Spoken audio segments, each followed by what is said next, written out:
So welcome everybody. I'm so glad to see so many people actually were able to join live. I know we're all so busy with all kinds of things. And I really have no idea what is gonna come out of my mouth today. I don't really prepare anything in particular.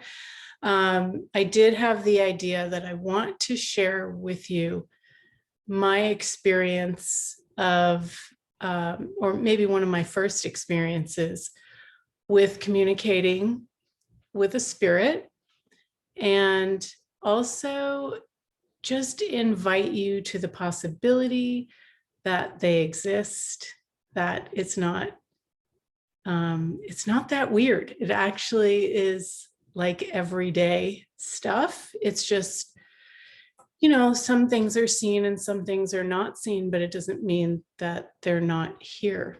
And through the work that I've learned in Access Consciousness, especially with Talk to the Entities, which is a specific program dealing with learning how to communicate, how to increase your ability to clear, communicate, and receive from spirits.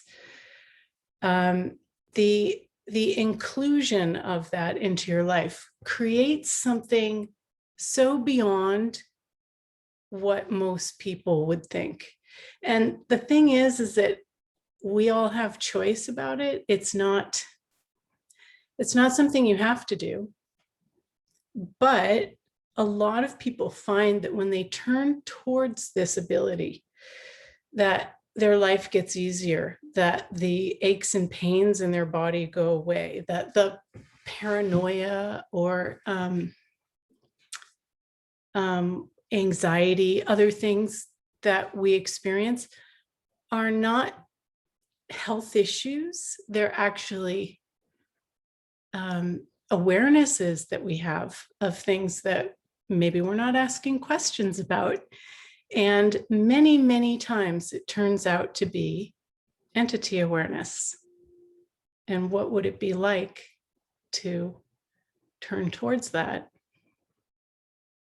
Start to include those energies and the possibility, and just have more ease.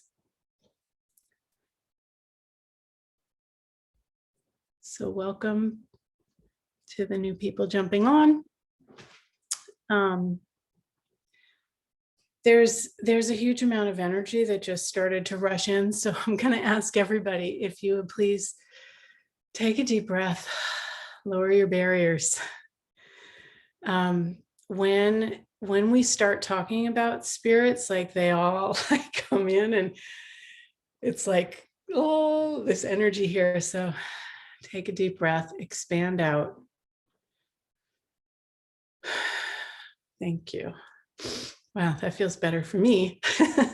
And when we lower our barriers, we can have more ease with the awareness that we're perceiving.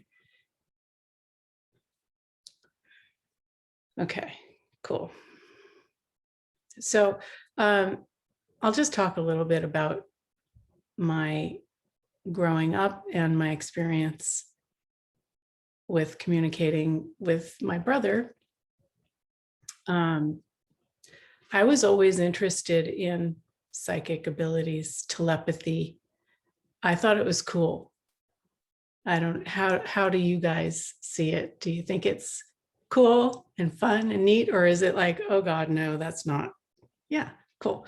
So for me, it was just naturally a curiosity, and I did whatever I could to try to work out that muscle. And I played little psychic games with myself to build that. And it was just fun. And then, you know, going through life, living my life, just as a quote normal person with these psychic abilities,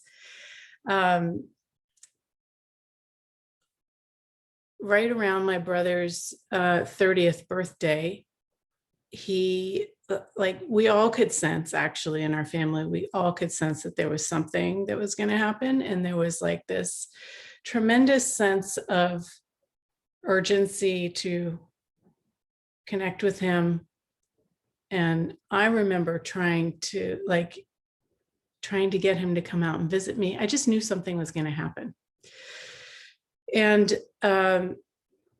one particular day, he was on his motorcycle and he was in a horrible accident. And the ambulance came and brought him to the hospital. And that whole day, I just remember being so filled with anxiety and angst. I didn't know what was going on. I was in California and he was in Boston. And I even remember calling my sister. And then I found out that he was in this accident. And so I booked a ticket home on the red eye. And while I was getting ready for takeoff, I just sat in my seat and lowered my barriers and did some breathing. And all of a sudden, he was there. He was like in my head, and we were talking telepathically. And I'm like, what happened? And I got this sort of movie vision seen from his eyes of what happened, how he was on his motorcycle going around this curve of this street. I could see the street. I knew exactly where it was in Boston, and a train coming because they had, streetcars, and somebody pulling out from a parking spot, and he like swerved, but he didn't want to hit the train. So like the car clipped his motorcycle and he flew through the air. And he was kind of stupid. He didn't put his helmet buckle on, so it flew off. He landed on his head, and he like flew out of his body, and he looked back and he was like, oh, fuck. Because he could see that was his body back there. And so I knew from this whole experience that he experienced no pain and that he was communicating with me. I thought he was still connected with his body. And so we just had this conversation like, wow, what's that like? And he's like, if you think of me, I can be there in a second. And it was just a really calming, wonderful, peaceful experience. And then we took off, and I was like, oh, cool. Everything's fine. I've communicated with him. He's fine. He's going to go back to his body, and I'll get to Boston and I'll go visit him. And it turned out when I landed like 5:00 in the morning, that they had pulled the plug on the respirator. I guess he was on a respirator at that moment when I was taking off, when we had that communication. And so, for a good few minutes, I was upset that I missed him. But then I was like, wait a second, I didn't actually miss him. He came to me, he talked to me, we communicated. And it was like, I couldn't buy into the lie of he's gone. How many of you do that? It's like you say he's gone or they're gone, and you feel this really heavy sense. But the heaviness is your body giving you an awareness that it's not true. And what was actually true is that he was still around. His body was gone. And that felt lighter. And when you get to the lightness, that's when you know what's true. So I felt like I was walking through all of the motions with my family and, the funeral and all of that. Like in this space of peace and knowing that he wasn't gone. And when other people were upset, I could just share something, and they thought I was crazy and weird until I would say something that made them realize that what I was communicating was actually true. Jennifer's like, yeah. So, I mean, crazy stuff. Like they were looking for his suit, to dress him in. And they'd be like, Julie, ask Jeff where his suit is. And I'm like, first of all, you don't believe me. And then you ask me a question like that. So I would like do my little meditation thing and ask him. And I came up with some name of somebody that I didn't even know. And Jennifer, my sister, would be like, oh my God, that's his friend. And so we found a lot of things that would make them sort of come out of the delusion that this reality and what you see is all there is. And there was one time I remember going down, sitting in the temple with you, Jennifer, and he kept giving me messages to tell different people. I know I can hardly say it. She's like, okay, expand that. He said to tell her that he'll miss her most of all. And she was like, okay, now I believe you. And the thing is that for you, when you have the lightness, even though it's something sad, like the person's body isn't going to be there, they're not going to be in your life in the same way. If you are open to the possibility of some other communication, some other connection, then you can create that. And it gives you a beyond this reality sense of joy and peace. Because most of us who are interested in this kind of thing know that this isn't the only lifetime, right? This many, many lifetimes. And when we're here on this planet, we're under this huge delusion of time and what time is. But when we're not hooked into this reality, time sort of doesn't exist. And our connections go beyond time. And the other thing that's really cool is you can invite those people who have departed to come find another body and come play with you in this lifetime with another body. It's totally possible. Sorry, my nose is running.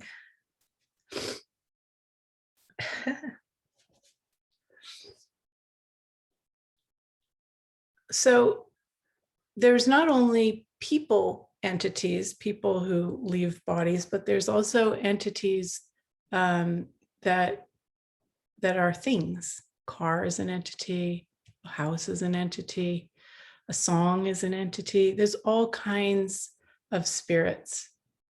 And there's also spirits that are like light beings that are here to contribute to us, to show us joy and possibilities that maybe we've forgotten as we've learned how to live in this reality and do the right thing and not do the wrong thing, not be too different and weird.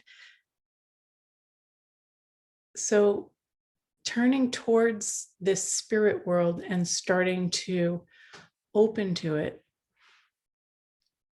and allowing it to contribute to your life changes things in such magical, miraculous ways. Yeah. And so there's there's this body of work called Talk to the Entities, which includes all kinds of tools for you to be able to learn how to communicate, how to clear, how to receive from, and how to cooperate with all kinds of spirits. And we do this through workshops. There's introductory workshops where we just start usually clearing all of the points of view of fear of this work because there's a lot of fear. And then when we get underneath that, all of the ways that we cope with our awareness without turning toward it, we usually shut it off. Because the thing is, if you don't want to know about entities, you won't. But oftentimes, as I was saying in the beginning, it starts to wear on you, and it starts to create problems in your body or in your emotional states. I mean, just imagine going into a room with a whole bunch of people and nobody acknowledges you. And especially people that you care about. Nobody acknowledges you. That's what they're dealing with. They're like, hey, I'm here. And you're like, I don't want to know that. I don't want to see you. That's too scary, you know? And so you put up these walls, and then, then you start to have aches and pains in your neck, or you start to feel nervous, or you start to have voices in your head and you think you're going crazy. A lot of times people have suicidal tendencies, and it's not them, they're picking up other people's stuff, other people's thoughts, other people's emotions. So it's not only for peace and for joy and for communicating with your loved ones, but it's also for having a more well-rounded, healthy life, I guess, including the spirit world expands the spirit world, and it expands yours as well.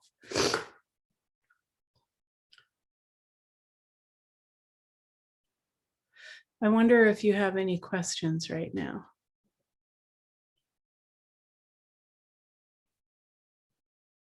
And anybody can come off mute.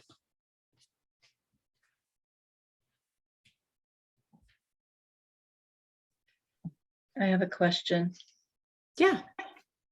So when I mentioned the loss of the older sister in the Afghan family that I'm close to, you said that it would have to be somebody in the family that would ask you to be in touch with her. Is that always true? Because I haven't met her, but I know the family. I haven't met the family in Kabul, but I've been in touch with some of them with, Viber or WhatsApp, and the ones that I know in Virginia are like my other daughters. They call me mommy. So I've been very, sad and heavy over this loss, because they're desperate. They're just devastated. So I just wondered. So, no, you don't have to have met the person. What I was saying then is, if they wanted some sort of relief or some sort of assistance to learning how to communicate, that they would have to ask. Because, right, of course. Yeah, that's what I meant. But yeah, entities will come to those who they know can perceive them. And even though you can perceive them, you may not want to. And so you can be like, no, I don't want to deal with that. What's really cool is that the awareness is always there. And so eventually, if you ever do want to look at it. You can look throughout your life and go back in time to way in the past when you were a little kid. And you can go, oh my God, was that an entity awareness back then? And you can actually facilitate that moment from now, which is really cool. As I was doing this training last week, I had many recollections of things that came up from an awareness of, oh, wow, an entity awareness can be this feeling that I have in my body. And I never recognized that that could be linked to entities. And then I looked back through my life when I had that feeling in my body, and I thought, oh, if it was in my leg, let's say, anytime that I had that weird feeling in my leg, if I had just misidentified it as, oh, I worked out too hard, or, oh, I, tripped or did something physical, then I'm missing that other awareness. And so a lot of those things came up, and I was able to shift it. And it's just this subtle thing. It doesn't seem to make sense to most people, but what's cool is, for you when you change something and when you get the lightness. And so if you've had something in the past that you thought was something else, and then all of a sudden you realize, oh my gosh, could that be an entity thing? And then you change it, it's changed. There was a woman who had a skin condition, and there was no reason to have it, and she did all kinds of medical stuff and nothing went away. And eventually Shannon, the founder of Talk to the Entities, did a session with her, and she came to the awareness that the skin condition was entity awareness that she hadn't stepped into. And as soon as she did, it started to change. And I've seen her now, and her skin is completely clear, clean, and different. It's really interesting.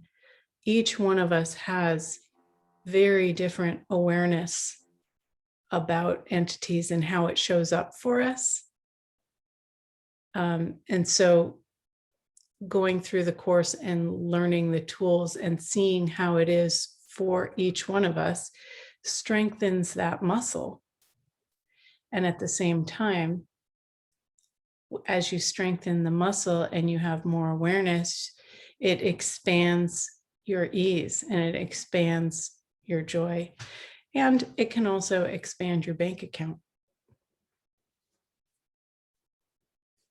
So if that person is coming to you, you can ask them, what would they like? Do they want something from you? Do they want to contribute something to you? Do they want to give a message to somebody else? There's this whole flow chart that's quite amazing that breaks down all the questions that you can ask. Because, when you get that in your space, it can be a little confronting and you forget all those things. So we have this great flow chart, and you can take each question and look at it and get what's true for you and move throughout the process. And at the end of it, they're either cleared, or you receive the message, or you can pass the message on, or whatever it is. And then there's this amazing lightness in your universe that ripples across the entire world. It's so cool. That's one of the perks. Julie had a question. Hi. Hi. Thanks for having this call. I've got a swelling in my leg, in my ankle. I never had it before, and today it's been super painful. I've also had my hair cut, and I had the thought, oh, I look like my mother. My mother died a few years ago, I've had my mum in my mind today and my grandma, because my grandma had rheumatoid arthritis in her legs. So I don't know, but there's something. There's something. Well, yeah. So is it that? Is it the awareness of one or both of them? I think it could be both. Cool. And so the first thing about learning this communication is to not make anything significant. As soon as we make something significant, we stick ourselves. So expand out.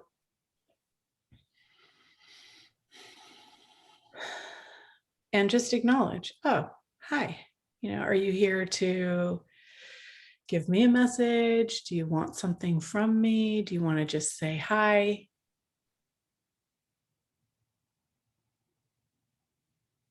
And I get they want love. They want me to love them. Okay. Remember them as well. And then you have choice. And so this call isn't really about facilitation. I'm doing a follow-up intro telecall. It's 90 minutes on Friday the 13th. I thought that would be fun. That's next Friday, I believe. And then there's a weekend class. The intro is online, but the weekend class has to be done in person. And I'm here in California. Let's just see if Chuck's question I can address before we end today. Hi, Julie.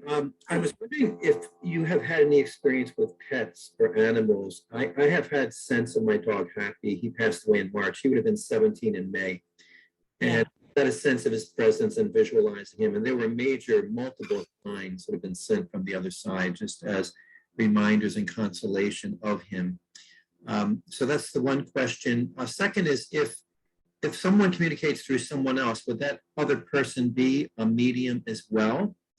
And then I just wanted to comment on your brother's death or rebirth into the next realm.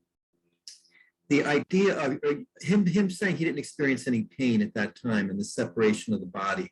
And I've heard that from someone else where a very terrible death the person did not experience pain because they separated from their body and were kind of looking at their body at the time of the suffering. So I just wanted to comment on that, but the pets and the alternative person is the question. Yeah, there's definitely lots of people who have experienced stuff with pets. Actually, Dana on here had a cat that she actually asked for that cat spirit to show up in another body and to let her know when, so that she could go and find it. And eventually she found it and she has it. So that is totally possible. I know lots of people that have experienced that. So, it's just a matter of asking. And when they're around and you feel them, just letting that energy in. Like, it doesn't take anything. It's just really just lowering your barriers and letting the energy in. It feels good. It's like having a hug. Just because their body isn't there doesn't mean they're not there.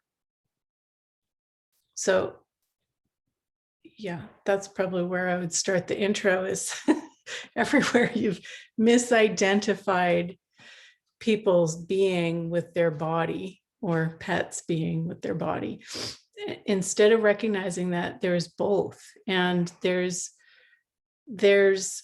consciousness in a body and there's consciousness in a being. So to be very clear on what it is that you're articulating when they're gone, they're not gone, they're there.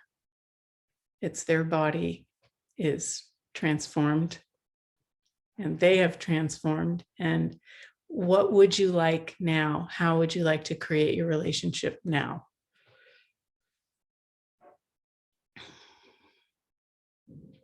And the thing about the medium, I guess I don't use that word medium. And maybe it's a thing in the world I think everybody has this ability, and once you put labels on it, people make it significant, and then they want somebody else to tell you what you should know. And all of the work of access consciousness is empowering each one of us to know what we know, and that each one of us has awareness and it can grow. And the more awareness we have, the more inclusion we have of everyone and everything, the more we're creating consciousness on the planet. In access consciousness, the definition of consciousness is awareness and inclusion of everything without judgment. And what would it be like to live in a world like that? So I just wanted to keep this short and sweet. I really appreciate all of you being here. And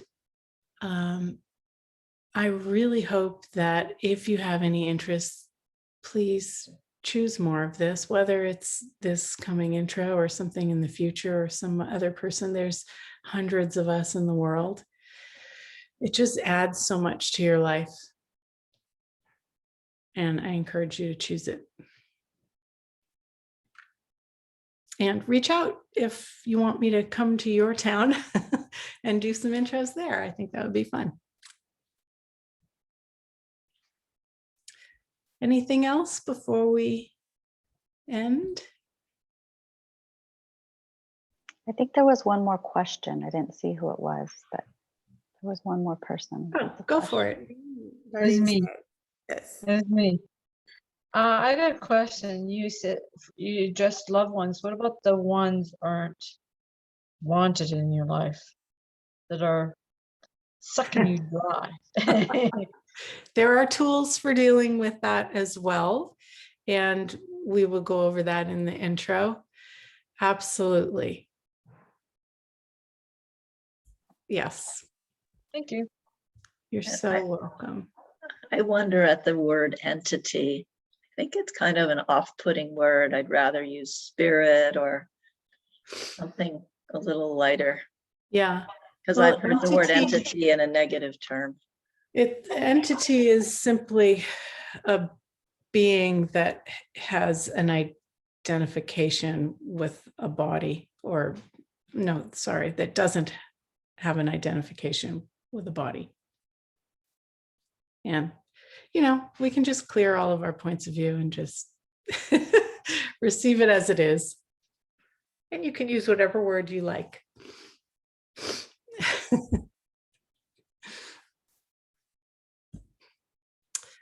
Awesome. Well, how is everybody feeling? Is anybody feeling a little lighter, a little more energized? Notice that, because even this, where we haven't even really done much,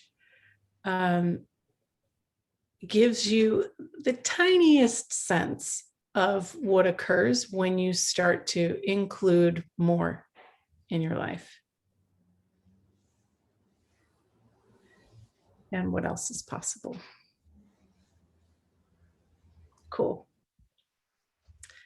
Happier, peaceful, yay.